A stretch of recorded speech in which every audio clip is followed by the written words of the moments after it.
Board meeting audio test.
No pressure. Kids go for this.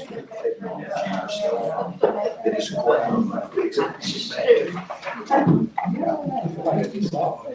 Well, you did.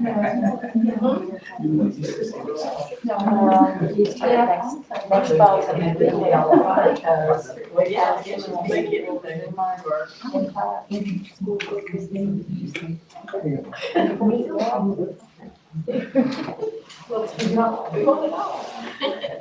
Are we ready? I'm Charles. It's already built. Yeah.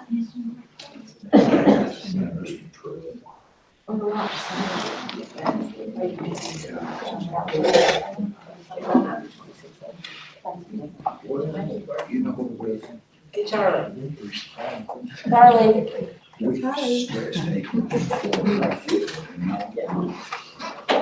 Okay, good evening. Skylar, you want to start us off this evening, please? Yes.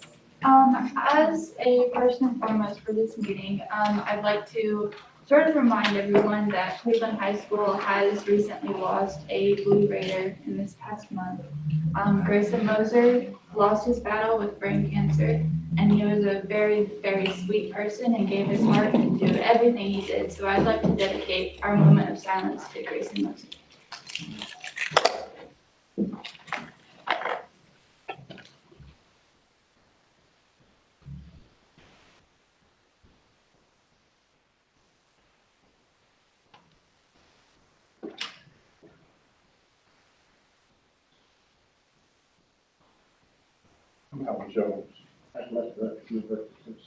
And if you all would join me for the Pledge of Allegiance. I pledge allegiance to the flag of the United States of America and to the republic for which it stands, one nation, under God, indivisible, with liberty and justice for all. Good evening, board. Yes. We haven't had this many people at a board meeting in a long time. This is really exciting.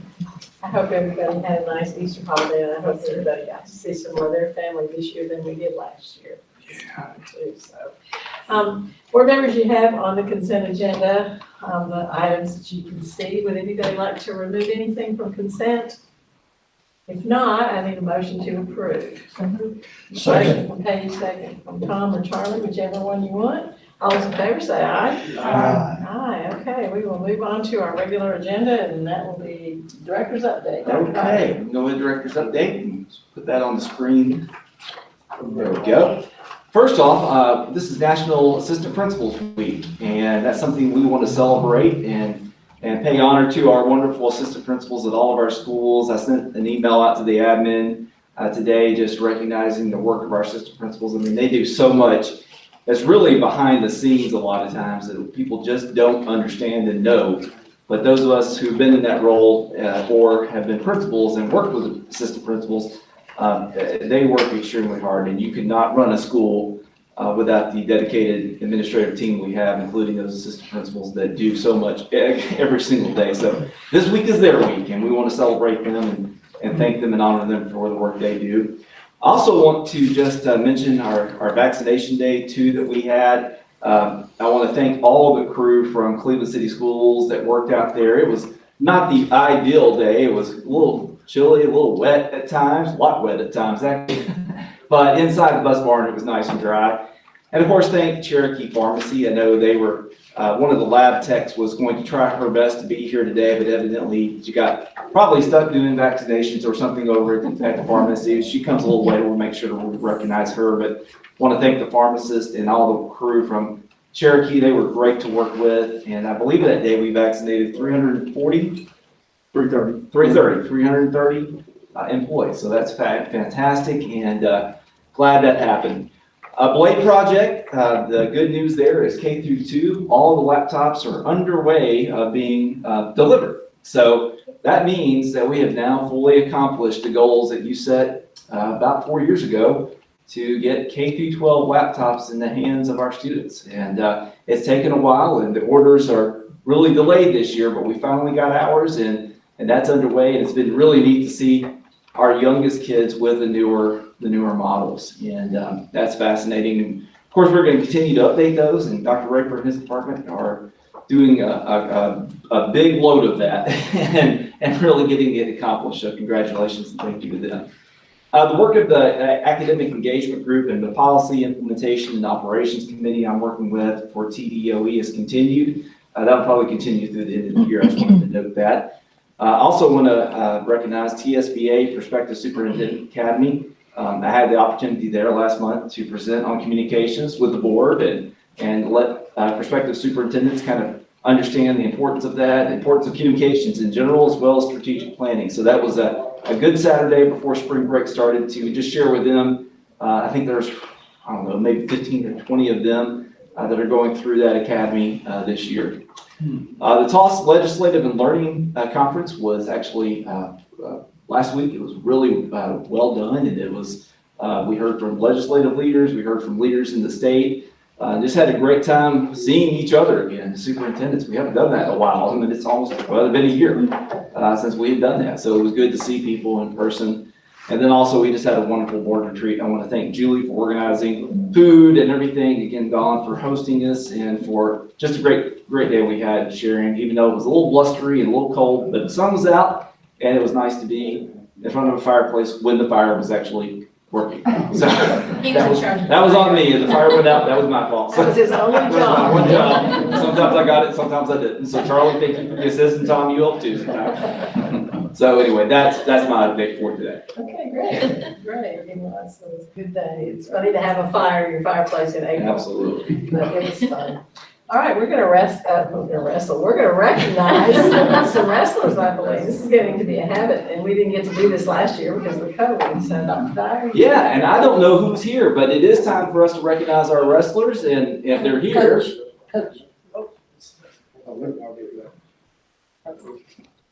All right, there's Coach Knox, and I don't know who he brought with him, so. Yeah. All right, there we go. State champions, Trey McDaniel and Jackson Bradford. Appreciate y'all having us in here tonight. These guys are doing a tremendous thing. We had 9 state finalists this year. That's a state record, never been done in the state of Tennessee before. Also 6 state champions, which has never been done in the state of Tennessee before. And if it hadn't been a COVID year, we'd have broke the state record for number. Well, you actually broke the record. They changed the lineup a little bit by not having double elimination. Yeah, so there used to be a 32-man bracket, and they cut it down because of COVID, made it a 16-man bracket.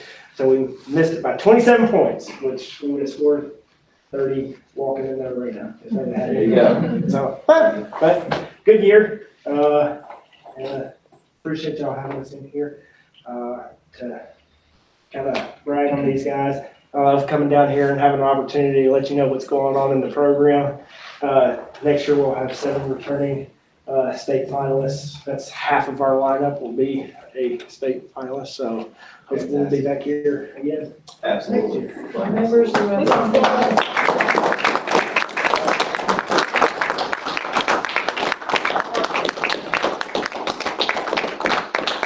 like to present this to you guys. This is he's not really, you didn't mention the statistics. First of all, Cleveland High School had 65% of the state finalists that were there, 65%. Bradley had 2 more, and Walker Valley had 1 more. That gave 85%. So it was Cleveland, Tennessee versus the rest of the state. Charlie, y'all get excited basketball goes over there for that state tournament? You have no idea. There is no, they set every record. In 2013, they set the all-time scoring record. Well, that was the end of our 6-year plan. They scored 78-4, the biggest butt kicking in the history of the school. Most pins, fastest matches, every single category. Now, what he hadn't told you is we had 3 returning All-Americans on this team. We had 5 returning state champs. Now, let me tell you, the only other All-American when I was in school was this guy right here. Do we have another high school All-American, Bill? It just depends on how you count them. Well, back then, when Bill was there, we had 1 king on the mountain. Now they've got like 10 categories, right? But Bill was All-American. This team has 3 All-Americans on them. This is All-American. Would you step forward? This is a high school All-American. You got beat 1 time in his high school career. That was his freshman year in the state championship finals. There are 6 returning state champions, or 5 returning state champions on this team. When I was in high school, the only state champion we had was 1968. He was right here. I didn't win. I was second in the state. We didn't have the second state champion until 1977, so we went 10 years and had 2. This year we had 6 alone. So I hope y'all understand. Now what I've done is this is an all-time record. We beat every single category you can possibly be in. And I want you all to display this in the home office. This shows the guys that were in the finals. Remember, there's 14 categories, 14 weight classes. We had 9, Bradley had 2, and Walker had 3. So they wouldn't let us line up like I had conceived it. It's Cleveland, Tennessee on this side, and the 94 counties on that side. That's the way I thought we tried to do it. But anyway, now next year, our middle school is undefeated again. Our kids club has never been beat, and we're funding that kids club with higher calling, and we're funding it. We have a great coach there, and these guys are, as far as I can see, there's a pipeline right now coming up. Would you agree, Coach? I would agree. Things are only getting better. Yeah, it's going to get even better than what this is right here. So anyway, I want to give this to Dr. Dyer. Absolutely. You can do what you Appreciate that. put that up, and I want you all to. But anyway, I appreciate y'all allowing our family foundation to help fund some of this stuff. We've been funding all the kids club. It's all starting in the kids club. And when I've got a guy like Josh Boskin, and I've got this guy here at the high school, we got the middle school, the key though is this Josh Boskin. He's working every weekend, he's traveling every weekend, and I don't think you realize how many families are moving to Cleveland and how the realtors call and thank me. The realtors are calling me wanting to get the business for the people moving to Cleveland just to wrestle here, so that's all. And I'm here for Bill Talley, that's what I paid for.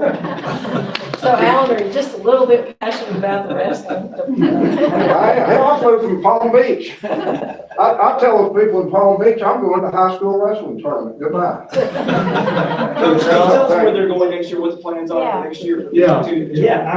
Trey, they're actually going to have their signing day on, I believe it's the 12th, so that'll be next Monday. Trey McDaniel is going to West Point. And Jackson is going to University of Cumberland. Fantastic.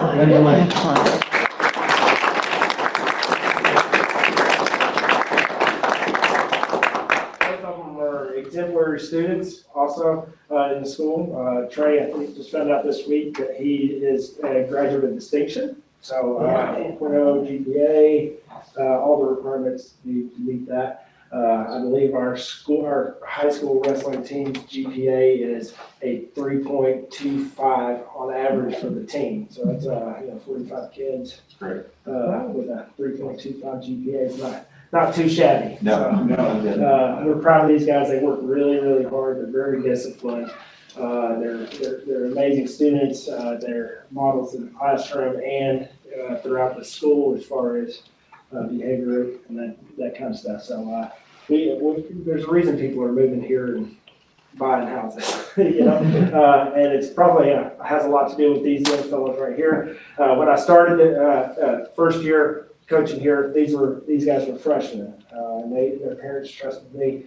I think I did a decent job. So we've got some more following their footsteps, and they've laid the groundwork and been really good role models for the young guys. If you've ever been to some of the middle school matches, we've got some of the best kids around. I'm not talking about wrestling. I'm just talking about they're just good, solid kids, and it's exciting to see. And it's exciting as a coach to get to coach such quality men. Would you mention one thing that you had never lost since you've been here? You won every single, and you never lost. You won the state tournament every year. You won the state tournament every year. I mean, we've won the state championship for 4 years in a row, while these guys were all 4 years, and this guy's never been beat. Think about that. Let's give that one. Now, got to do something somebody in Tennessee has never done. You got to coach the number one guy in his weight class at 145 pounds. You didn't mention that either. Yeah, that is true. We have and Lane's from the LeBron James of wrestling. Yes. It's wrestling at Cleveland High School. There's a lot of hard work and competition and a little bit of politicking that goes into that. But he's the number one kid in his weight class. Like the University of Iowa. If you know anything about wrestling, the University of Iowa is like the Tar Heels of basketball. And every big name school in the country is coming after him. And he wrestles right here for the What match did he wrestle in who's number one? What was that guy's name he wrestled in? Jordan Williams, right? Jordan Williams is the best high school wrestler in the country at 138. He's in Oklahoma. He's the pride of Oklahoma. Flow Wrestling that does screencasting came up with an idea that somebody like me paid $25 to watch that. So they got Jordan Williams to come up and challenge the number one guy at 45, and they flew out there, and I bought it, and everybody I knew bought it. They generated all kinds of money with it. He texted him in the first period, and the reason Iowa called when he threw a 5-point threw him over his shoulders. I sent that to Dan Gable, and I got a call that said, "We want him." Anyway, The thing about Joey Knox, you don't have 4 state championships, he's got 8. 4 traditionals, 4 duels. He's kind of like Alan said, he's never lost, but he wins 2 every year. Yeah. That's pretty impressive. No pressure, Joey. Pressure's not on me. Pressure's a privilege. I can say, right? Now, here's what you don't realize. When you say there's no pressure, you gotta beat them worse the second time, or I'm going crazy. And I'll tell you, we preach that all the time. We gotta beat them worse the second time. We have a freshman state champ this year. We had a freshman state champ last year, but we went 30 years before we had a freshman state champ in Tennessee. We've had 3 already at Cleveland High School. But the freshman, the freshman state champ this year had gotten beat pretty good twice until the finals, and he had been recoached, and that's what I'm looking for, is somebody who can turn it around and win worse the second time or beat them the second time. And that's the big accomplishment right there. That's what you're looking for, to beat them worse the second time. Oh, we thank you for coming. I know it's not on your list of fun things to do in the afternoon, is come to a school board meeting, but thank you, because we like to see faces. We like to see who you are, and not on the mat, but here at the board meeting. And also, so our community can recognize you as well. So thank you for coming to see you, gentlemen. Thank you for having us. We actually enjoy coming and seeing all y'all. We don't ever get to see everybody all together, so it's always a pleasure of ours to come up here and get to see everybody, and we appreciate y'all Keep having up us. the good work. And young men, wherever you go, you keep some of that blue blood going through your veins, okay? Right. Okay. We teach them right, don't worry about it. Good job, guys.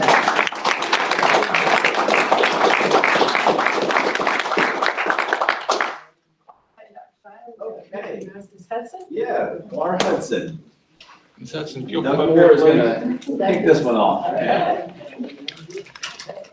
Good evening. Tonight, we want to recognize what the state has already recognized. Laura Hudson's the Southeast Region Coordinated School Health Coordinator of the Year. Say that again. That's a lot to say. They're recognizing her for the wonderful work she does. We know what she does. This has been a very challenging year for us and for everybody, obviously.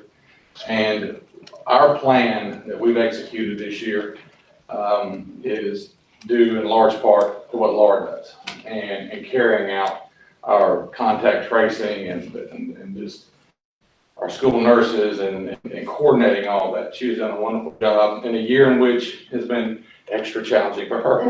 Yeah. Absolutely.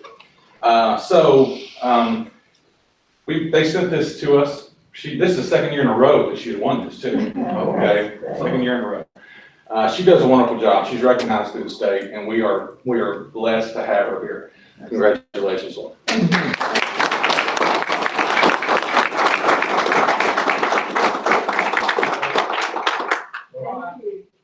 Thank you. Doug, will you go to help? Thank you for Thank coming. Thank y'all. Congratulations again. Thank you. Hard job this year. Absolutely. It's probably a hard job all the time, but it's this year. Okay, Dr. Nyman, you want to talk about our budget? Okay, time for the budget, and we're gonna move through this. If you have any questions along the way, I'm here, and Cindy is here as well. We can pull her in as needed. All right, we can go to the first slide. Dr. Rick, thank you. The budget calendar is up here. This is just basic information, so that you can know this is not something that just started overnight. This started back in February, and we're culminating in May at the city council. Of course, we have to get school board to approve the budget, and then it has to go to our funding partners, which would be the Cleveland City Council for final approval before heading to the state for all their paperwork that has to be done at that level. Dr. Rick. So the projected general fund revenues for the upcoming school year are $52,111,062. Now, this is projected because we do not currently have, as you know, our BEP estimate just yet. So we're waiting on that. Hopefully it'll come in the next few weeks for our first estimate, and then we'll get estimates every month until July. And that July estimate is our final number that we work with. So that's how that operates. The BEP dollars from the state, $31,332,000. That's an estimated increase of $1,024,000 over BEP for this school year. We will receive, like I said, that first estimate sometime mid-April. Local taxes, $13,725,348, and we're not projecting any increase in the property tax this year. And the projected increase in local option sales tax is approximately 2%. So we appreciate people buying local and spending their money and dollars here. And from the city of Cleveland, which we always appreciate, $5,432,000, and we're not projecting an increase from the city this year for our education budget line. As far as salary and benefits, though, we are looking at an increase of $389,122 for our employees that are due a step increase, and the step increase is outlined in our pay plan and our salary schedule that we utilize. We're also looking at a cost of living increase. In other words, that's a raise for employees of $878,200, which equates to a 2.5% increase for next school year. We're also adding to the budget 2.5 new positions, which add around $162,821 to the budget. We don't have those 2.5 positions named yet. We need to wait and see where those may be needed, but we're estimating that we will need 2.5 more positions somewhere in the teaching world. So that's where that would end up more than likely. Some positions for ESL, or it could be special education. It could be something that deals with teaching though. So our consolidated retirement plan rate increase for certified staff went up from 10.27% to 10.3%, so just a small increase, but that still is significant as far as that goes. And then for support staff, it remains at 17.18%. And right now, we don't know about any increases as far as the overall health insurance and things, so we're waiting to see on that. But no word is a good word so far. So we will know more about that, pass that along as we get more into the budget and learn more. For janitorial service, of course, you're going to be looking at a contract later on to approve, and that would be an increase amount of $419,200 for next school year as we switch from the current vendor to a new vendor. You know the ins and outs of that by now, and the contract has been talked about, discussed, and publicized, so we've been there and talked about that. We can always do that longer if we need to down the road here. Local government payroll is a software system used by our business department, and this is an upgrade that will cost about $7,200.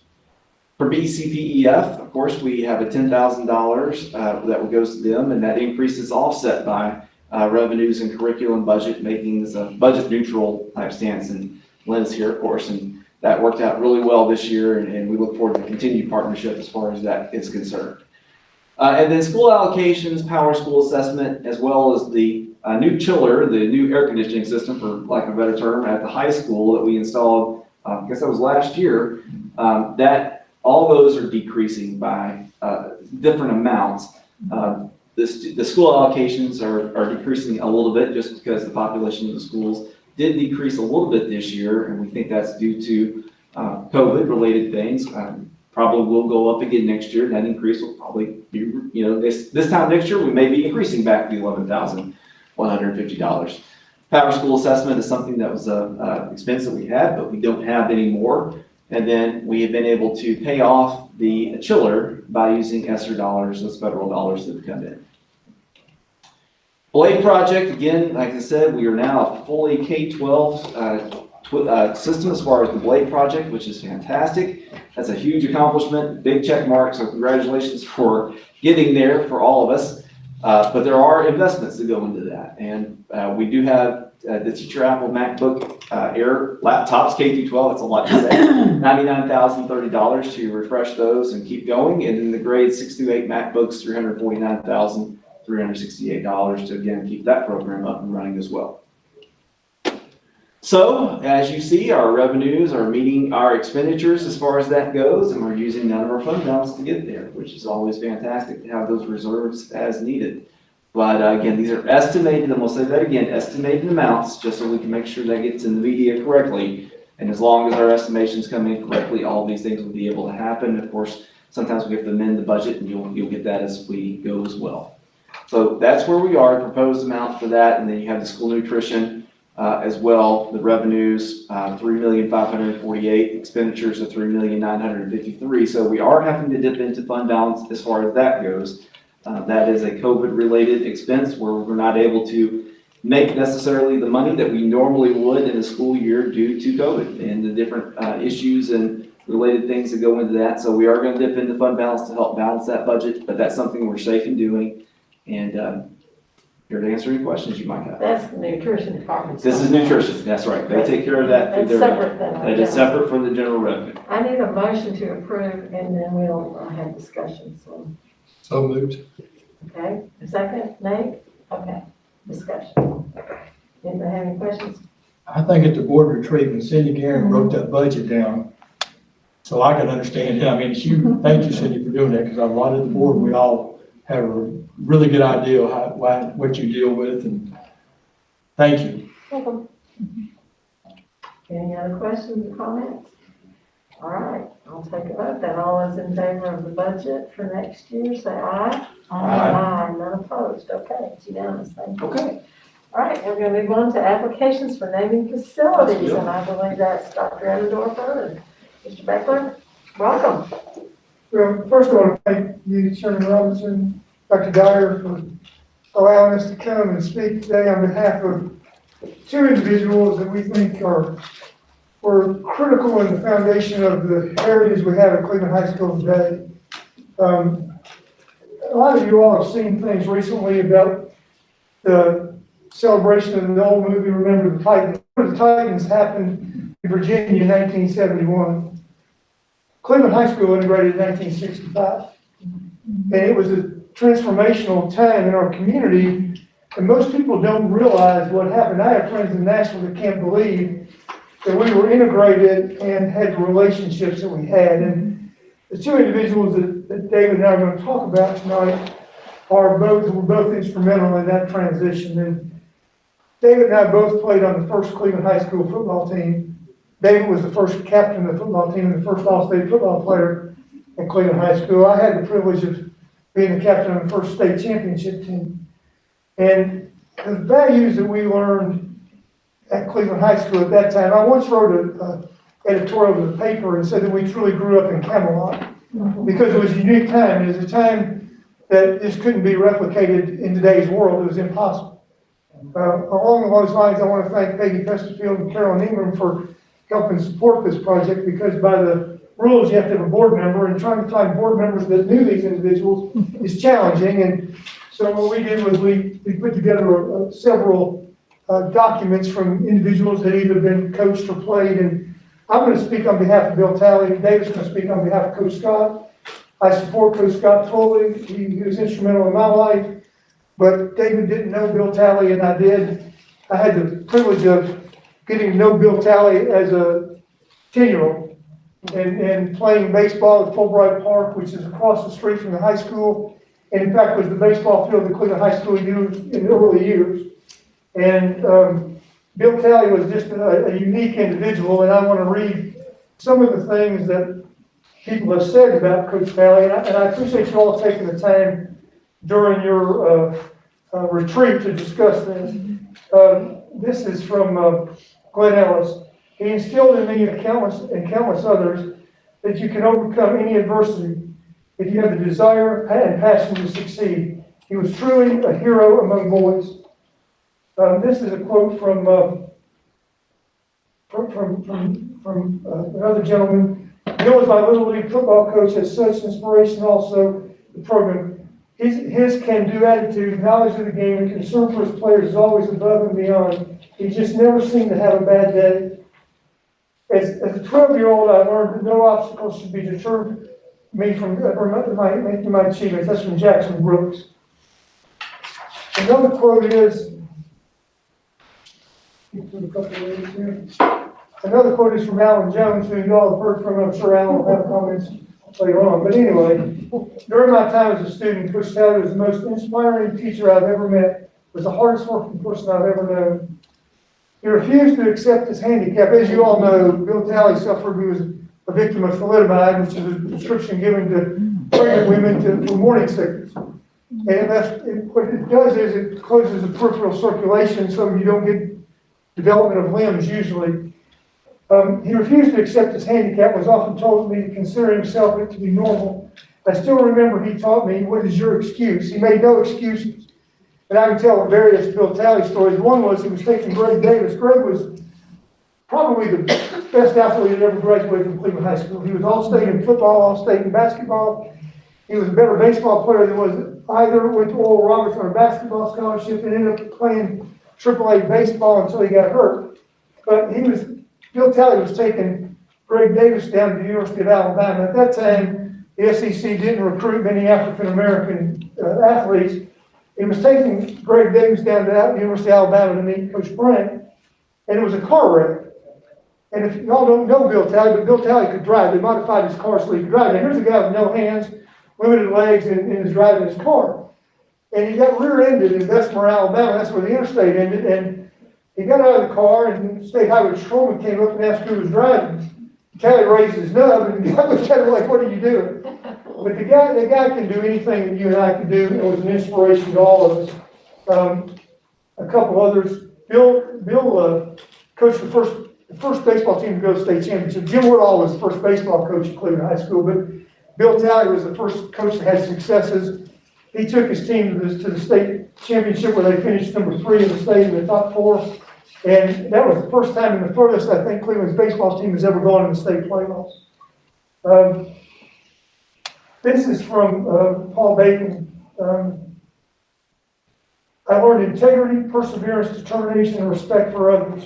He was a unique individual that was highly regarded in the entire community. Bill made a lasting impression on my life and many other ones. And then for Mark McKenzie, if I'm truly honest, I probably never hated a person more than Bill Talley. When he put through the long practices in the hottest part of the day, with which he was famous. But he also goes on to say, I had the privilege of being with Coach Talley starting at 8 years old. Simply put, no other than my parents, Bill Talley had the greatest influence on my life. Bill Talley was alumnus of the year at Lee University. He started his college career at University of Chattanooga. And he hitchhiked from Cleveland to Chattanooga. He stuck his nub up in the air and hitchhiked from Cleveland to Chattanooga. And then he transferred to Lee, graduated from Lee. Bill was part of the Bradley system and was a manager for Red Hensley at Bradley.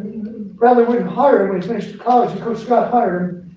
And he was instrumental in securing the athletes in this community to come to the new school, to come to Cleveland High School. And he was instrumental in changing things. And what you all have to realize, it was people like Krill Higgins, Elizabeth Manley, Bobby Scott, Bill Talley, and a plethora of faculty members who set a precedence that we reap the benefits from today. And to honor these folks with naming, one of the things happens, I can tell you firsthand after having run the Tennessee Sports Hall of Fame for a number of years, when people get years past we forget about the people that made an influence, and they kind of get forgotten and passed over. And at this time, it's really time that if we don't honor these individuals, one died 2 years ago, the other's 88 years old, these legends will be lost forever. So I hope that you consider both Bill Talley and Bobby Scott, because they had an influence on, both of them had an influence on my life. And I want to let David talk about how Bobby Scott had an influence on all of our lives. And Dr. Emmendorfer, what is it you want to name after Bill Talley? What we would like to do, since he was one that took the baseball team to the first state tournament, and because his legend really started across the street at Fulbright Farm, to name the baseball stadium. As we know, the fields are all Raider fields. And we all had the privilege of, we never lost a game on Raider field. I take that pride. In fact, when I talked to the football team, I said, we never lost a game on this field. And by George, you all tried to need to get to where you don't lose a game on this field. Because that's the sense of pride. And the other thing I'll say about, and I'm sure I don't want to steal David's thunder, but Coach Scott was the author of Fierce Pride. And Fierce Pride is something that we've carried through for over 50 years. And it's a great deal of pride when you go into that facility and you see the condition of the facility. David and I were talking about the condition of that facility is a proudful thing. The heritage, what we've done in wrestling is a proudful thing. What our basketball team has done is a proudful thing. What's going to happen in football better be a proudful thing. And that's what we need. Also, I want to recognize Principal O'Brien, because David and I have brought a lot of outlandish ideas in front of her, and she's been very receptive, and she's tolerated us. She's tolerated two old guys that don't have filters, and one thing's done. But that's the way it is, and so that's a privilege of getting old. So anyway, that's what we would like to do for Bill Talley. Is the baseball stadium has not been named. It would be appropriate because it sits in view of old Fulbright Park, where those of you from this community, we ate a lot of bad hot dogs there and played a lot of baseball there, and those were great formative years. It was, you all that weren't in this community 60 years ago can't imagine how wonderful it was. Everything was new, everything was unique. We got to create everything, and you got to pen the words to the alma mater. You got to walk from Arnold School to Cleveland School. You got to win the first state championship. You had a basketball team. You had a marching band that was unprecedented. You had a drama department that was really good. And these two guys were instrumental in that. The other thing they were instrumental in is the race relation thing. We did not have a race relation issue at Cleveland High School in 1965, 66, 67, 68, or 69. No other school in the state that was integrated can say that. I mean, and David will go on, but Coach Scott made sure that a gentleman named Kennedy George got a football scholarship in Minnesota because they wouldn't sign an African-American athlete of his degree at the University of Tennessee or Alabama or in the Southeastern Conference.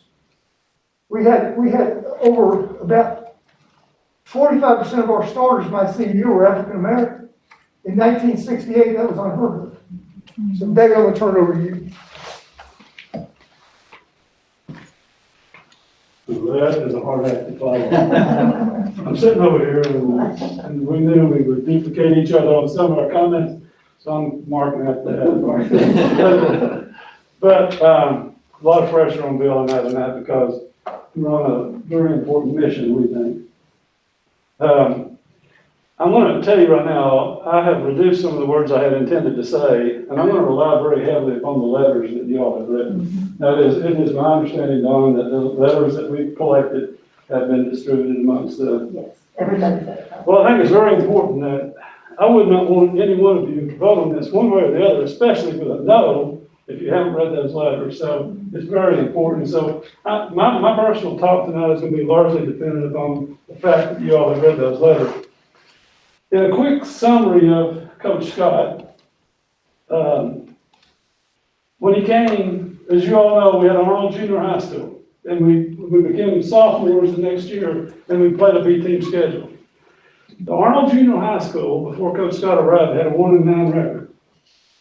Coach Scott won 62 of his first 76 games. Now, he did that with a previous 1-9 team. He had 32 consecutive wins, the 68 or 69 state championship national ranking. He went 92, 31, 3. The thing that is remarkable and he took very serious was he arranged, pushed scholarships for his kids. Amazing, the number of scholarships that he pushed. Me and my family didn't know what an athletic scholarship was until he said, I need to talk to you. And it worked. You all have also read the comments. It's very important in those letters that you read the comments from the writers. And it's things like, because of him, I have a college degree. He taught me how to be successful. I have a bunch of those written down, but I'm not going through those. I'm not going through this page back here either. I'm going to move to the third page because of what's been covered in my reliance on the fact that you all have been informed about this subject matter. The way I choose to do this, and the way I want you to understand Coach Scott is I'm going to tell you a personal story that relates to me and how he influenced me. And I am one of many that this same thing happened to, I'm sure. In August of 1965, we were going through 2-a-day practices. It's hot, and I'm going to tell you, Coach Scott worked us to death. He pushed us and pushed us. He wouldn't run a play in a ball game until they had run it in practice 40 to 50 times. So we just ran play after play after play. So it was hot and it was rough. It was tough. So in the middle of the day, I had a teammate come to my house and he said, David, I've had enough. I'm going potty, Wally, and I'm going swimming. I want you to quit and go with me. I didn't quit that day. That was a milestone in my life. I didn't go. Educators tell me that one of the biggest issues you have in educating the students is the lack of expectations the parents have on their child's performance. And I believe that to be true. I came from Polk County. I went 9 grades through Polk County, and when I came here, my dad had an 8th grade education. My mom was 4th grade education. And they had 3 sons. They wanted one thing out of those 3 sons. They wanted 3 college degrees. But I don't know that they understood GPA. The only thing they expected is go to school and pass, and prepare to go to college. And the truth of it is, that hot summer day when I chose not to quit, you know, I thought about this a couple of days ago. I don't think, if I had gone home and told my parents I quit football, I don't think it would have mattered. I never seen the ball in my dad's hand. His oldest son played baseball. He never saw him play. And this is a wonderful dad. I'm telling you, he's remarkable. I wouldn't trade for anything. His second son played football. He never saw him play. But when we got to Cleveland, and we started doing pretty well, he came to one of the Cleveland High games, and he never missed another game. I'm very proud of that. But the difference in my parents and the influence they had on me, which was tremendous, 3 people that was most influential in my life: my mom, my dad, and Bobby Scott. Now, the difference in that summer hot August day and why I chose not to quit was one reason. I couldn't face Bobby Scott. Bobby Scott had expectations of me. Bobby Scott had expectations of me, and he conveyed it in everything that he did. Every player on that field, he had expectations for those individuals. So I didn't quit that day, and then I was fortunate enough, I stuck with it. I got something called an football athletic scholarship, 4-year degree to the University of Tennessee, and what a big deal for me and my family, huge. Something happened. I was the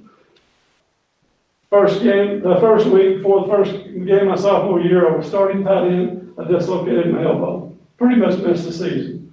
The next year, I was starting tight end, and I broke my wrist 3 days before the first game.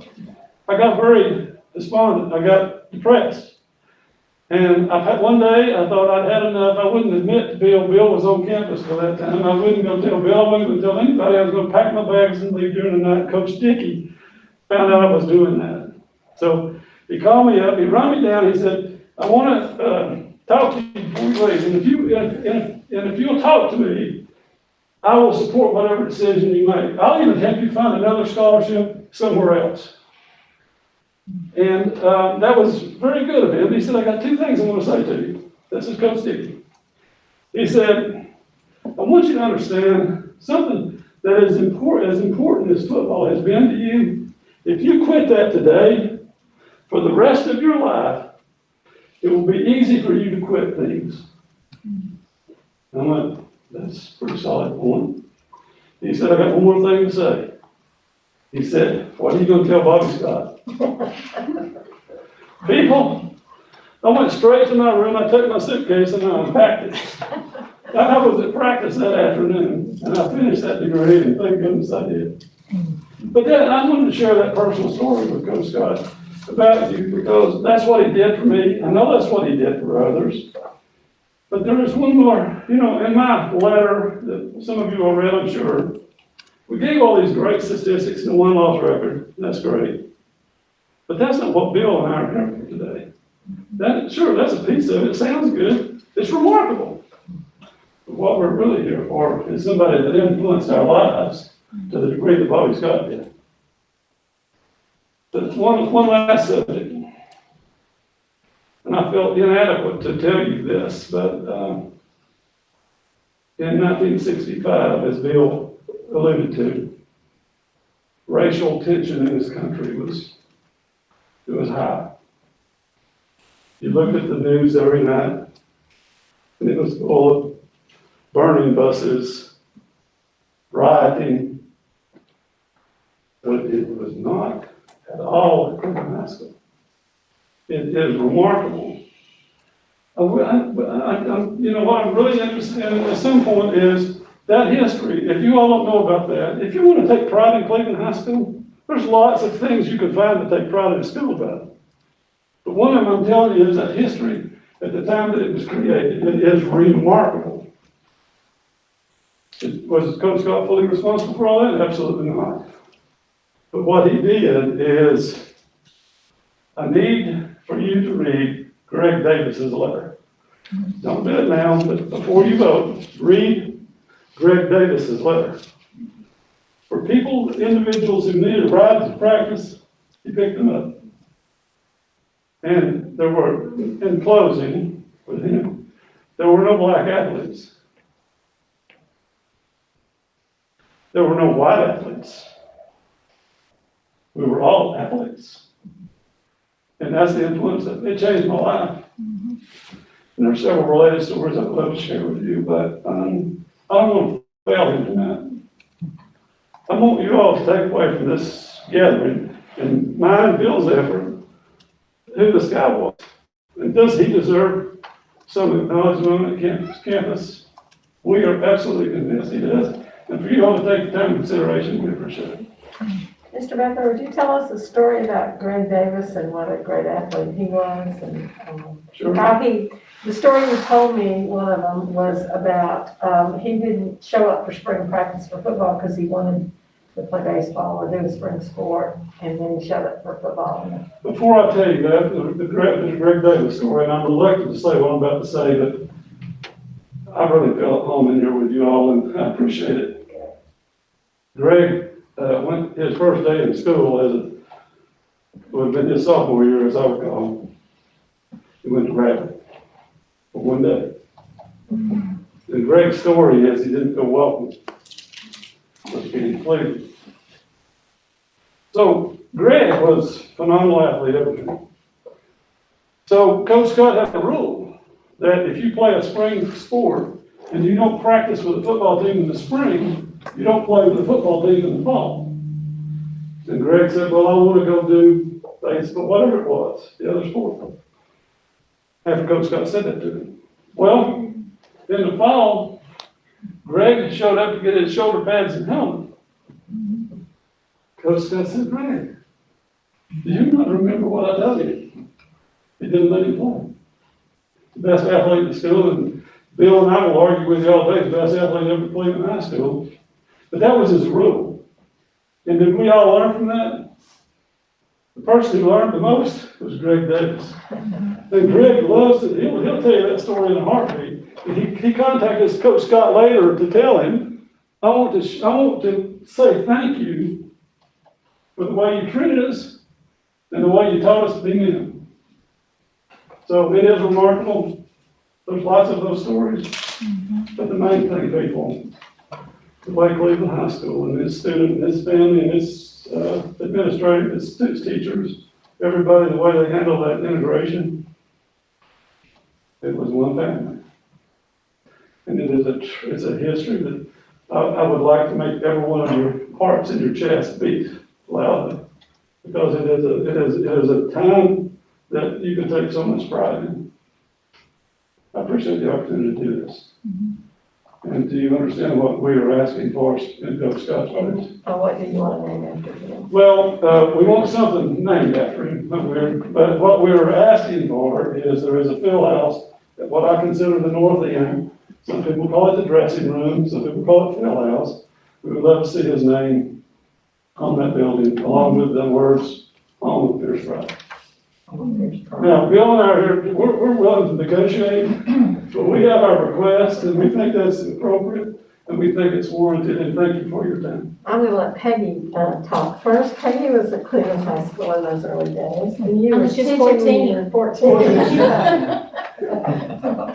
I tell you what I'd like to do though, I do have Greg's letter here, and it really talks about Coach Talley and Coach Scott both. Yes. Is it all right if I just read that? Please. Excellent.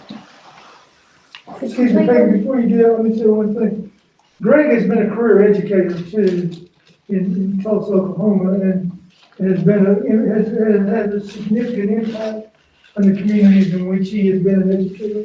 I'm sorry, but I thought that's appropriate because it's a generational thing that's going on. And the Davis family is a prominent family in the African American community in this community. I'm sorry, thank you, go ahead. I just thought No, I appreciate you saying that. It said to Cleveland Board of Education, I was promoted from the 8th grade at College Hill, all-black school, to attend Cleveland High. As a new black student coming to a new all-white high school and playing sports, the coaches helped make my transition a good one. Coach Bobby Scott and Bill Talley and the other coaches accepted me as an athlete and not as a black athlete. Coach Scott would make sure we had a ride. He would pick us up to practice and Coach Talley. He drove me to Alabama to meet one-on-one with Bear Bryant in his office at his house. Coach Scott and his staff made being a black player in the late 60s on a white team a good transition. Coach Scott brought the black and white students in the community together and taught them how to get along and play as a team, state champs. I'm writing this letter because I can't be there in person. I would like to suggest and recommend that your board name a structure at Cleveland High after Bobby Scott and Bill Talley. What these two men have started at Cleveland High will never be done again. It is my privilege to speak to you about this serious opportunity in the history of the city of Cleveland and memories of Cleveland High School.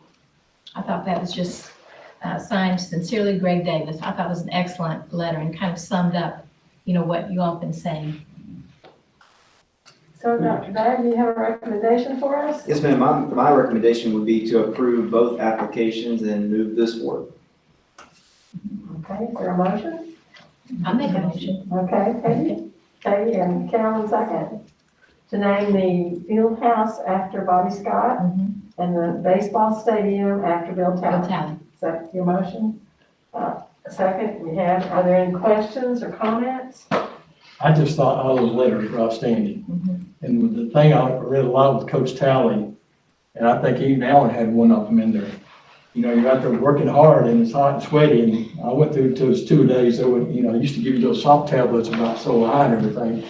And Coach Talley was pushing you guys, and he said, "What's your excuse? I mean, you're sitting here with his arms here, and one leg's longer than the other leg." But Coach Talley saying, "You can't have an excuse. I don't have an excuse." And Lamar McKenzie talked about the Talley fraternity or something like that, I think. Lamar, and I read, all your letters are outstanding. And Lamar saying, "I hated that man, but I love that man." You know what I mean? Two outstanding individuals, I think.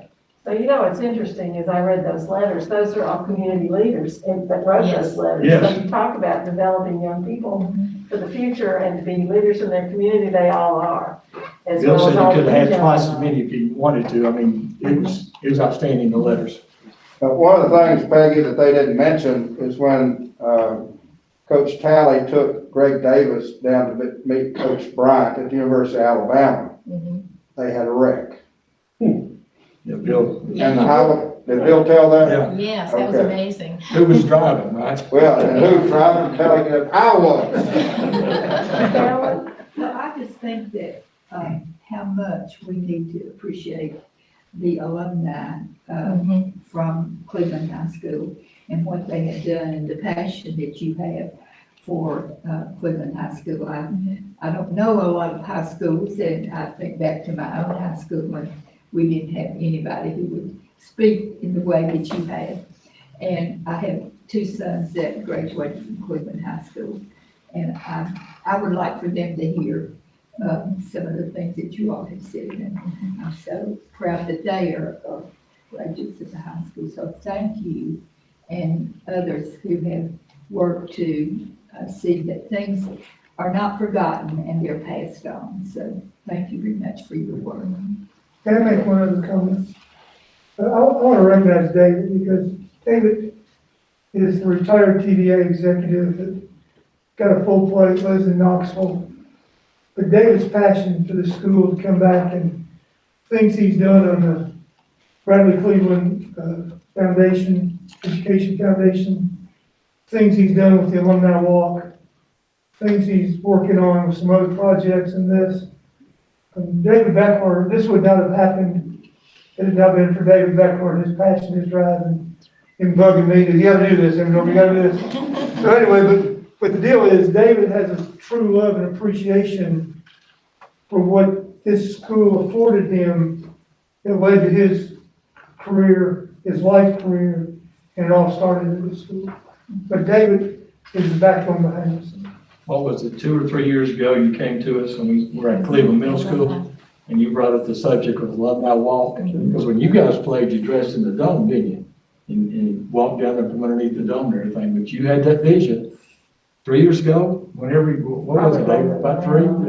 Now you got the Alumni Walk out there, and people talk about it, and the blue benches, and great job, man. I drove by today and there was a class out there, literally on the circle, Were they having a really? class today, yeah. And I thought, how great, I had that thought just today, and I had just spoken with David, so. it was- And when you look back at the history of the beginning of Cleveland High School, and you look at people like Bill Talley, Bobby Scott, David Beckler, Bill Evendorfer, and you look at Krill Higgins and Elizabeth Manley, and you think, how in the world did all those people come together and right off the bat, they created a legacy? How do you create a legacy that quickly? But they did.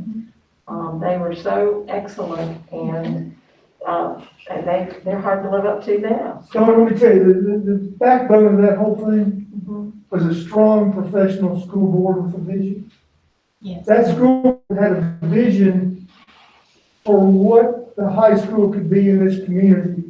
And that school board was the thing that made this all possible today. The initial school board was just unbelievable. They were so visionary in what they wanted at that school.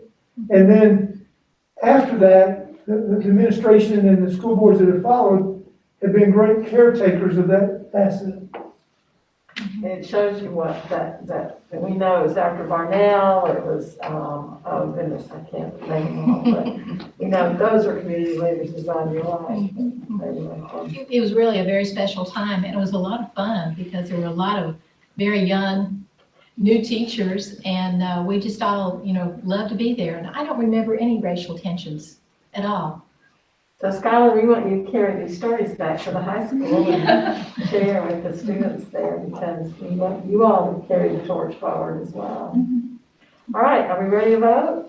All right, all those in favor of both names, say aye. Aye. Aye, it's unanimous. Very good. Thank you, gentlemen.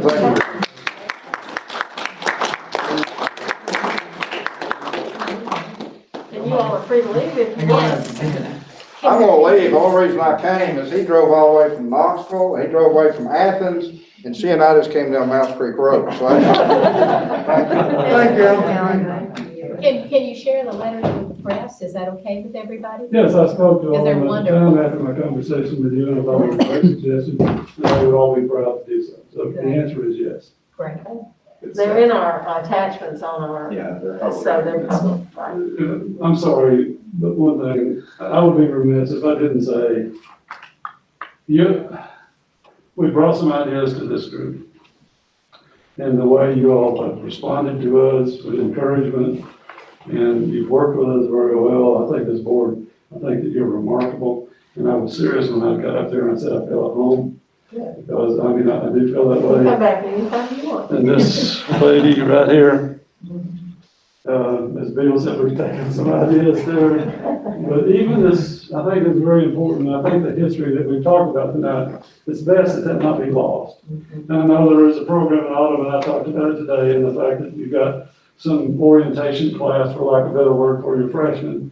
And we would love to see some of the history documented with some videos or something from appropriate people that were still with us, and there are some that had a very instrumental role in seeing that transition was successful.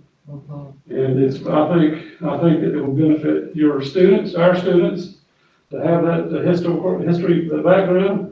And Autumn has committed that we're gonna have further conversations about that. Get Bobby Scott on tape and get him to Buy a couch.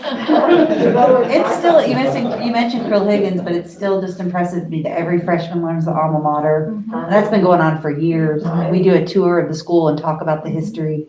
And Greg Davis would do a video for Yeah, us. so I think that'd be a great supplement to that FX course. Yeah, that would be. That'd be fun. I think they want to stay for the part of the site committee. I think they were talking about. Charlie threatened us that we couldn't leave this. Okay, well, we'll move on then. All right. Okay. Strategic plan? No, we just did that. Now we're gonna do the code task force. Okay, we have Dr. Elliott, Dr. Barnes presenting today. So just a quick update tonight.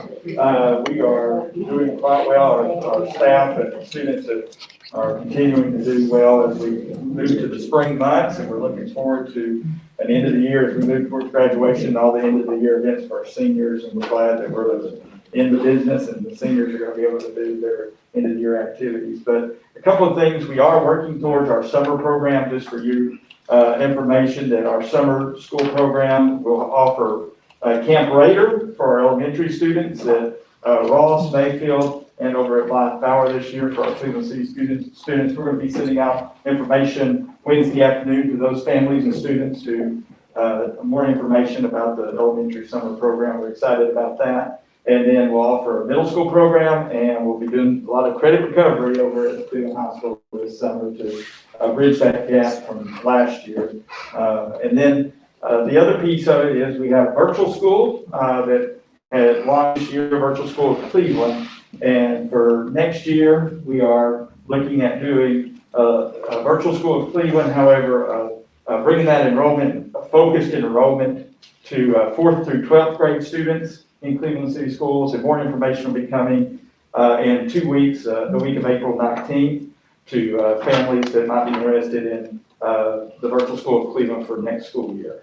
And we're looking at limiting that to about a capacity of about 250 students for the complete program for 4th through 12th grade Virtual School of Cleveland for next year, because we really want to see those students back in person. We see the benefits definitely of that face-to-face instruction, and especially at that K-3 level, that foundation skills and the reading, the initiatives and the reading instruction is so important, and that's where our focus is for that. So those are our updates regarding some of the components going around with the task force, with a little bit about the budget and some ESSER funds. So I'm going to turn the rest of our time for the task force over to Dr. Barnes. Thank you, Dr. Elliott. Good evening, guys. Good to see you all. Past year has been a challenge with the pandemic, obviously. One blessing that came out of that is many ESSER funds that have kind of come our way over the last year. So it's been challenging to make sure we allocate those in ways that are beneficial to our students and that we get the most bang for our buck. So I just want to kind of give you a high-level overview tonight and let you ask any questions that you might have, because it kind of gets confusing with all the different ESSER pots that have come our way this year. So, Cody, if you can switch slides for me. This is just a quick overview of the title. ESSER 1.0, which came about last March to May.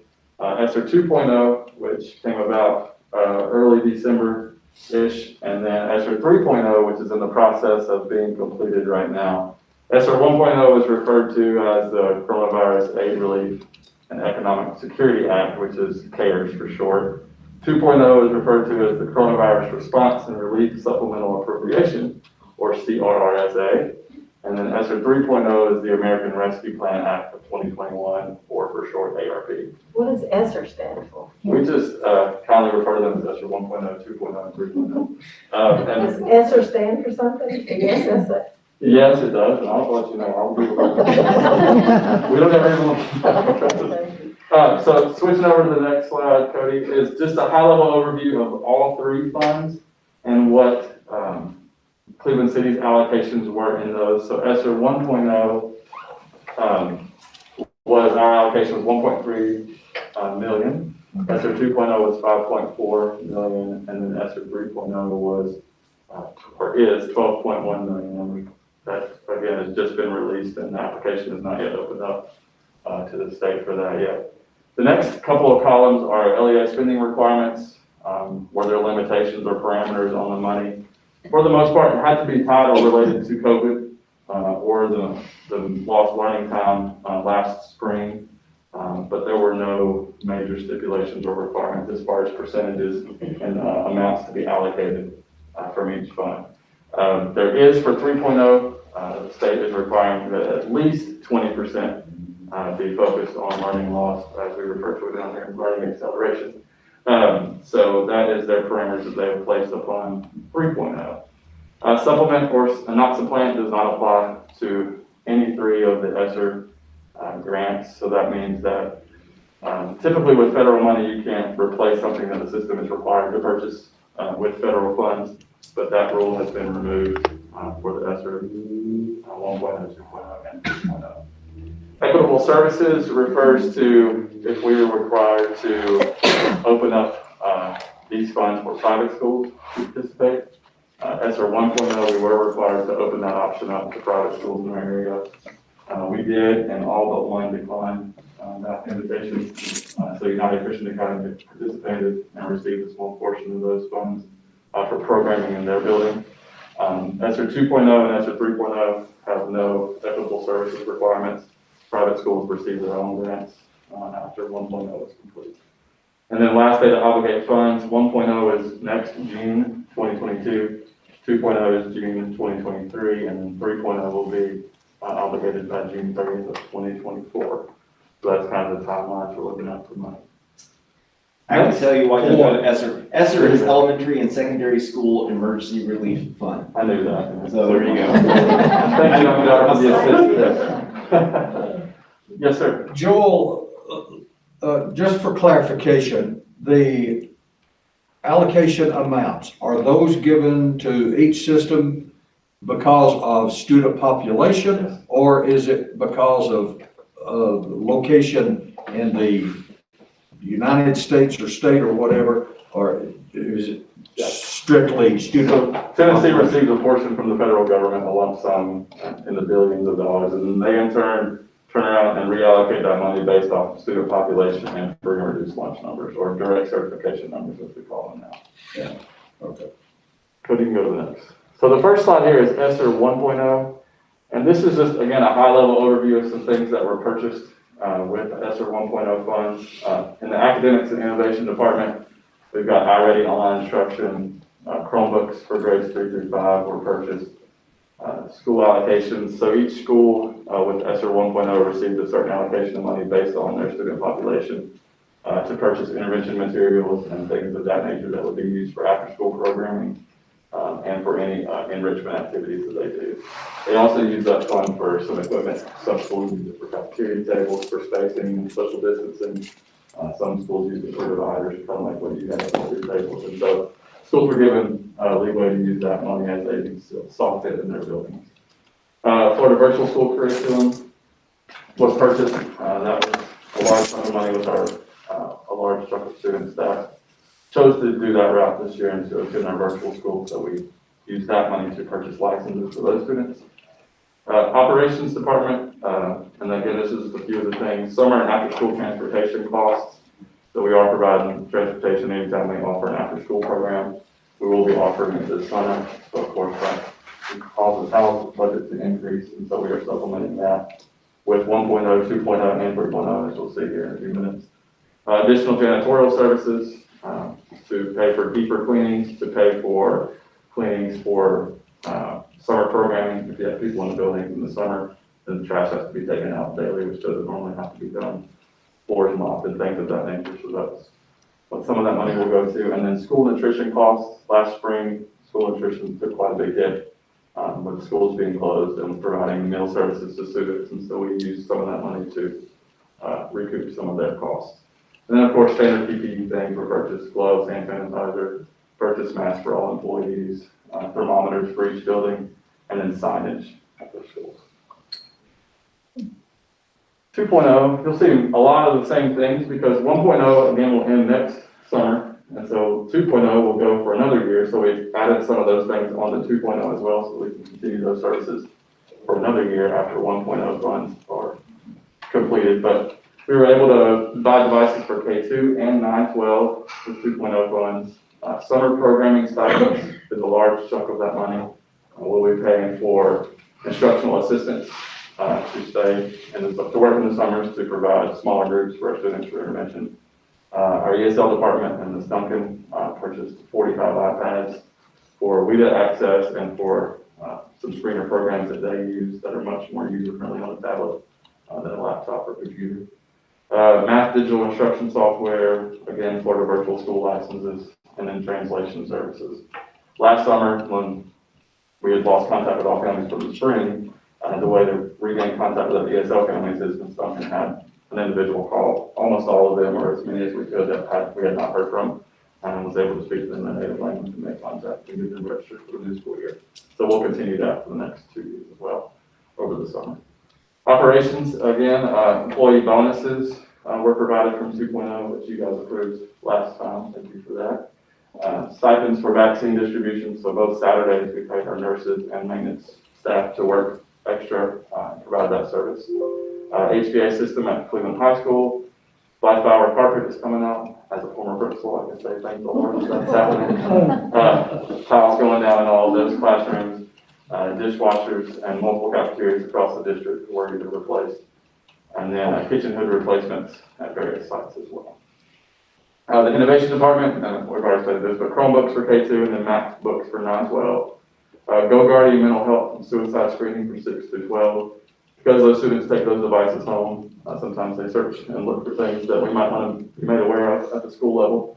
And so GoGuardian watches that and alerts our school administration if things are starting to look for that need to be brought to attention of an adult. So, have these all been approved by the state now? 2.0 has officially been approved, yeah. 2.0 is good to go, and it's been approved at the state level, and we are approving all of these items. I was very excited to hear that. Yes.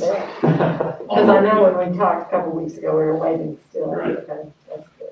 3.0 is the largest allocation that we have received, and again, we just got that allocation a couple of weeks ago, so it's still in the planning stages. The application is not actually open on the state website yet. It'll open April 15th. They're asking that it be completed by May 15th and then approved early to mid-June. So that's kind of the timeline for 3.0. And again, if you remember, 3.0 will extend through June of 2024. So you may see a few of the same things still on there. What we did with 3.0, because it's such a large chunk of money, is we took our strategic plan and looked at those things that were costs that we were going to incur over the next 5 years, and we front-loaded a lot of those costs with 3.0. After school learning acceleration, those stipends again for 3 more years. Elementary STEAM labs, and actually I should have included the middle school and high school as well, because we've allocated money for STEAM labs in all of our elementary schools and to upgrade the ones at the middle school, high school. That was part of our strategic plan, so we'll be able to fast track that and get that done over the next couple of years. CTE medical science tables, Rennie is purchasing those for his medical science teachers at the middle school and high school. They're something else. They're autopsy tables basically that are digital that can do all sorts of things. So he's very, very excited about that. And then upgrading our CHS and CMS live equipment for for the CTE program. Operations, we've got, and business, adding a couple of social worker positions in elementary and high school and middle school.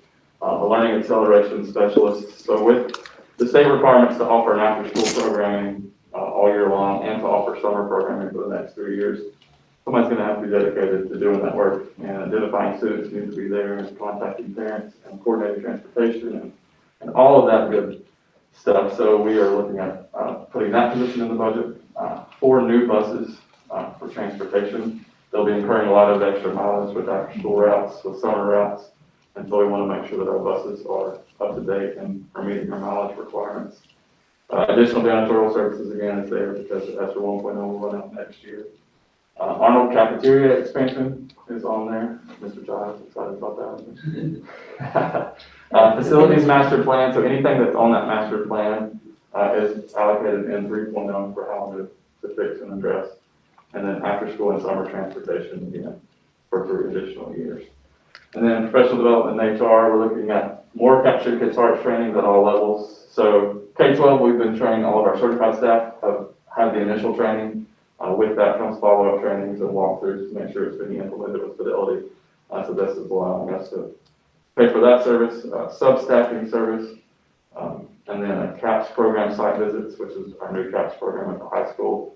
Taking those staff that are dedicated to that program to visit some sites across the country that have been successful and are doing great things so that we can implement through those. Again, very high level overview. More detailed budgets will be sent to you guys once we get the site application completed. Makes me tired. That's, I have a question. yes, ma'am. With all this money, you know, we have all these computers and things, but if a lot of places do not have access, Yeah. you know, the connectivity, was there any money provided from the government for that, for the states or counties or cities? Yeah, Cody can probably speak a little bit better to that. Yeah, so I will remind you, through the Public Education Foundation, all of our schools have Wi-Fi hotspots in their parking lots. And then we funded through ESSER 1 some hotspots internally, but a new program has just come out with the state. And we just got, I think, around 210, 220 hotspots that arrived last week. So the goal in Cleveland City is anybody that needs internet access is going to have access to it. And also in ESSER 3.0, above and beyond all this money, there's also money for internet access that's going to be just from U.S. government funds to Tennessee to distribute out as far as that goes, as well as money for homeless and money for ESL on top of these dollars. So there's a lot of money that's out there and we have to make sure we use it appropriately. So. And the ESSER funds, they're making us, each year we'll reallocate, so what we didn't spend, we'll reallocate for the next year. And so if we see a surplus in a certain area, we've got 3 years, especially with 3.0, to reallocate certain areas that we see the attention. So that's great flexibility with the application for that. Joel, thank Yes, you ma'am. so much for, when created this, for the Arnold cafeteria expansion. That's something I talked about even before I came on board, so. So we're excited to be able to do that. I think No house excited. Yeah. we'll need that. I have one more point of clarification for these two gentlemen right here. On a previous slide, there was the translation services, something about translation services. Yes. Will you remind us again how many languages we have in this school system that we're translating now? Was there like 16? 18. 18. That's a big change from a few years ago, isn't it? When we think translation, we automatically think Spanish, but Yeah, it's way above and beyond that now. So we're Yeah. I can't even say the languages. Well, I appreciate Dr. Barnes. Today is his birthday and he came to do your presentation on the birthday. So We're exactly where I wanted to spend my birthday. What a birthday. We'll have you back again next year on your birthday. Thank you very much. Thank you, guys. All right, moving forward, that doesn't take any more action on that report. So it's time to start to Charlie. Al, is Matt still out there? Yes. Okay. That's right here. A few weeks ago, the site committee voted to give Dr. Dyer the approval to move ahead with the final negotiations on SSC's contract. The final contracts have been negotiated and Chuck Cagle has approved it and is now ready for a final recommendation from Dr. Dyer. Yeah, we've been working hard at this and Hal and the team and Matt Cooter have been working hard and ready for final approval, so my recommendation is to approve the contract and move forward with SSC as our custodial service. And Chairman, we need a board vote. Okay, we need a motion and a second, please. Nate, thanks, motion, second. Second. Tom? Any other discussion or questions? All those in favor say aye. Aye. It's unanimous. Okay, Charlie? Mike's still here, okay. On the road part, the SI committee, we gave approval for Hal to follow up with the city on closing the street behind Arnold Elementary School.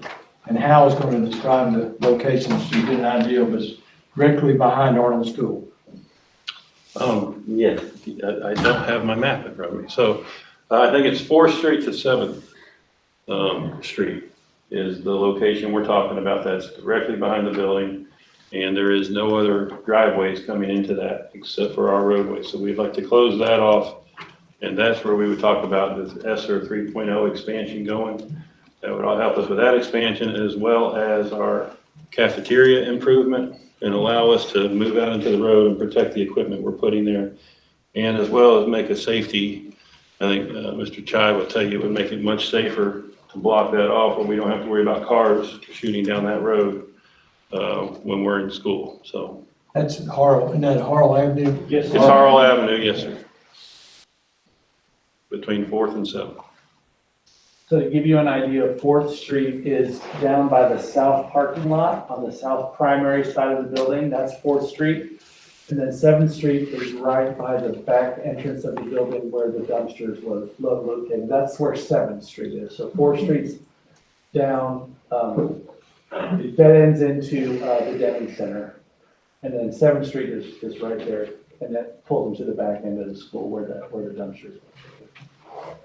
Madam Chair, go ahead. Just to clarify, the buses are still gonna use The Harl. buses will still use Harl, yes. We gave Hal approval to continue his negotiations with the city. I don't know if we need to do anything now or. Site committee voted to do that, didn't Yes. they? Yeah, we don't need a vote until he comes back. Have you gone to the city yet? No, I think in this case, I have to have your approval first, my understanding, Well, talking to the city. Board approval. I have to have your approval, then we go to the city council, because this is a What's a that? different- Pending negotiations, really. Well, did the site committee make a motion already? SI committee, we recommend. All right, so we don't need allow a Hal to- second. We have a recommendation from Dr. Dyer. Yeah, the recommendation would be to follow the recommendation of the site committee, to move forward with negotiations to see where we can go with the city on this. Okay, we don't need a second for that since it's from the site committee. Any other questions? Okay, all those in favor say aye. Aye. Aye, that's unanimous, thank you. All right, And the last item is you get a picture of that, Joel. It's a Daktronics score and video board contract. And to give you an idea of some of you maybe not seen this before, where it says Blue Raiders and up, the trestles there in the seat that lights up at night, that's 4 feet. The bottom part where the time is and the score and first down, ball on the 40-yard lines, whatever, that's 8 feet. So you got 4 at the top and 8 at the bottom, so that's 12 feet there. The video board is 25 feet high and 25 feet wide. So you're looking at the video board in the middle being 13 high and 25 feet wide. It's a pretty impressive structure there. And what Hal also recommended on the contract we'll talk about in just a second, for Daktronics, which is probably the best in the country, they will do the installation. That way we're kind of protected if we have any board issues down the road or so. This was not on the site committee agenda. Well, we would like to make a motion to approve the Daktronics score and video board, but also include a commitment from the board to resurface the track the next school year. All right, Julie, I need to repeat that. just, you might need to. Dr. Yeah, Dyer. no, that would be my recommendation as well, to move forward with the Daktronics proposal here, as well as put in the budget for the track the following school year, and that would both come under really non-recurring funds. So we can't use those funds for salaries, we can't use those funds for things that are recurring, these are non-recurring funds of the capital needs nature, so that's where these funds come from. Board remembers, a month ago, Hal called me. It was an absolute monsoon that day. I mean, it was raining when it happened. We found all the bad spots on the track. And the company that was there that day, Hal mentioned about the scoreboard, and the track people said, you need to wait So you get the scoreboard up, because you don't want to put the really nice track down and run heavy equipment, because it's gonna be, to lift that video scoreboard up there, it's gonna be pretty heavy, so that's why we put the track off to the next school year.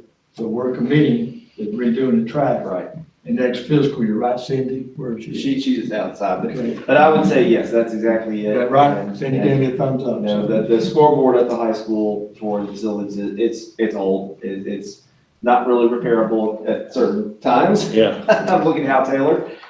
It's been time for replacement since I got here really 5 years ago. And, we've now got to a point where we pretty much have to replace this. And, it's a good investment to move forward. This will last a long time. I did, check, David Turner, the athletic director, did check with electronics as far as warranties go, and we are covered very well. We've got labor as a 1-year warranty starting 4 weeks after the product leaves the manufacturing facility. It covers on-site labor within the initial year.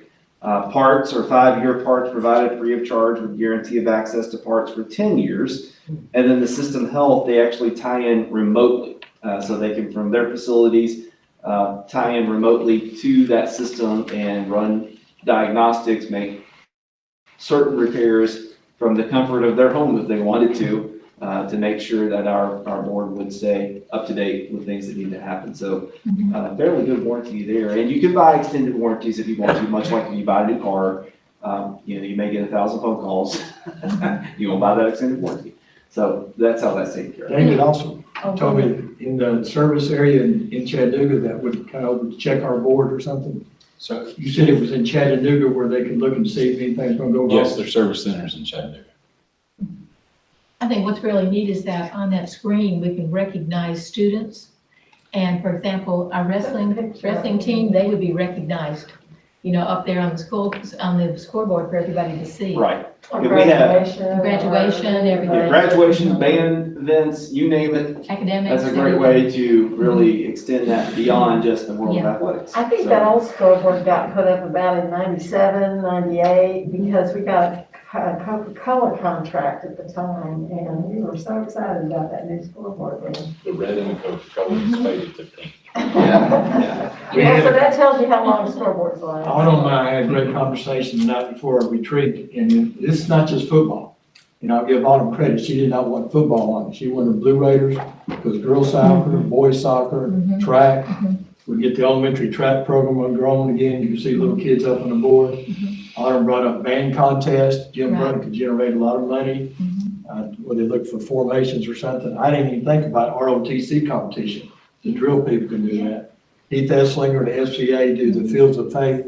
So it covers a lot of things, and I think it'd be like your state was, showcase for Cleveland High School. And we can also put Fierce Pride on there too. So Charlie, did you make the motion? I'll make a motion. We do need a second for this one. You're right with my motion, Julie, or thing. I got it. But Got it. add a track to it. Peggy wants to second that. Are there any other questions about it? Okay, all those in favor say aye. Aye. Very good. We just got a bucket load of money though. Okay, passed. Good job, Charlie. Thank you. Is that all for your report? That's all. All right, we will move on to Skylar and student representative. You have to follow all that. I have to cover about 2 months too, because I wasn't here the last month. So in February, there was a lot of great things going on. We actually celebrated our school counselors, which was a fantastic week. I can speak from a very individual perspective that the school counselors have helped me a ton with my college journey. I did have this on my agenda, but we recognized it earlier that the wrestling team did win their 4th state championship. So I did want to recognize that again because I am very good friends with one certain wrestler who I actually provide a ride to school every single day. And all he can talk about is wrestling, like what's going on with wrestling. So that's a great program that we have at the school, I think. Our student spotlights for this month, there's actually another that was also recognized in March, so I'm going to say that till March. Kaylee Porter was recognized for theater. Jaden Chestnut was recognized for basketball and being a capstone student as well. And the spring theater productions were announced. The first one is, I think, this Friday? I'm going on Friday. So, the Stinky Feet Gang is one spring production, and forgive me if I don't pronounce this right, but Dog's Breath Devereaux, the Dastardly Doctor, for the second spring play, as well as Wish for Voices, which is a entirely student-written, entirely student-directed play. So that's absolutely fantastic. It's actually been delayed for contact tracing, so Oh. several of the cast members, so it will be rescheduled, but it will not, just, I wanted to make sure everybody knew as they were scheduling, so we had a couple cast members that were irreplaceable, so we're gonna reschedule it in a couple of weeks, so. The Raider Scholar Honor Group was announced. I think we have a extremely large group this year. We had to take our picture outside, like in the little amphitheater, and all of us were separated. I'm sure you've seen the picture on social media somewhere. But there were a lot, so that's something to be very proud of at Cleveland High School. And as for COVID protocols, all I can say is that although we did have a little hiccup, I can personally speak to the fact that I see people in the hallways like asking students to pull their masks up all the time. Like we're definitely trying to get those COVID protocols in, even though our cases were historically dropping. I think they're rising a little bit now, but they were historically dropping. We're still on top of that to make sure that our students are extremely safe, that our staff is extremely safe, and that we're encouraging everything that we can for everyone to be very safe in the pandemic. So moving on to March. So our club actually finished a mural for JROTC officially. It did look finished for a long while, but they finally finished it this past month. So that's something to have a legacy in our school from the art club. And robotics is actually admitting their robot into competition later this week. So that's very cool. That's something that I can never do. Science Olympiad is advancing the state on April 24th. And our student spotlights, Claire Krebs, she competed in a state championship for archery, which is a very unique sport. She was also recognized in February. That was what I was talking about. But she's a sophomore at Cleveland High School, and the things that she's accomplished is amazing. So I'd like to recognize her. Catherine Bays was recognized for always being helpful in the cafeteria, helping bag up the pre-bagged breakfast and all that good stuff. Kendra Edwards was recognized for a J100 AFJROTC Character and Leadership Scholarship, and she very much deserved it. I think I know her personally, and she's a very well-rounded, amazing JROTC person. Lauren Baker was also recognized for the yearbook. She's one of 3 people working on the yearbook, and they've just finished it, I think about 1 week ago. So that's a fantastic accomplishment to not only, I think it's about 100 pages, 80 pages, something like that, and only 3 people did it. So Grant Hurst was recognized for basketball, and Sarah Anderson was recognized for getting the Daughters of the American Revolution Award. The track state meet was a great success with a lot of people placing at the state meet. And myself, Ruchi Soni, and Grace Maddox were invited to present our research, our original research at the Tennessee Junior Academy of Science and the Tennessee Junior Science and Humanities Symposium. So that's my update from Cleveland High School. Wow. Yeah, there was a lot of stuff going on. You know, we like to talk about athletics, but we've got some really ferocious academic programs. Absolutely. Fantastic. Well, Dr. Dyer, do you have anything else? I do not, that is it. Board members, anybody have anything? If not, we will adjourn until, have a good